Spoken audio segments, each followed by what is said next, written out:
حضرت عمر بن خطاب رضی اللہ تعالیٰ عنہ سے روایت ہے، وہ ایک دن مسجد نبوی میں تشریف لے گئے تو دیکھا کہ حضرت معاذ بن جبل رضی اللہ تعالیٰ عنہ نبی صلی اللہ علیہ وآلہ وسلم کی قبر مبارک کے پاس بیٹھے رو رہے ہیں۔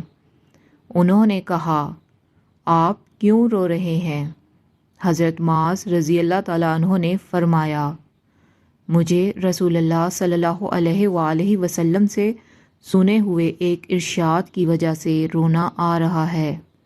میں نے رسول اللہ صلی اللہ علیہ وآلہ وسلم سے سنا، آپ فرما رہے تھے، تھوڑا سا دکھاوا بھی شرک ہے، اور جو کوئی اللہ کے کسی دوست سے دشمنی رکھتا ہے وہ گویا اللہ تعالیٰ کے خلاف اعلان جنگ کرتا ہے۔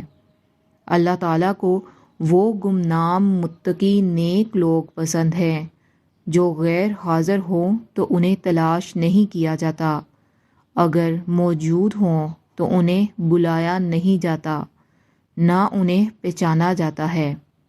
ان کے دل ہدایت کے چراغ ہیں، وہ ہر ایک غبار آلود تاریک فتنے سے نکل جاتے ہیں اور فتنوں سے متاثر ہو کر گمراہ نہیں ہوتے۔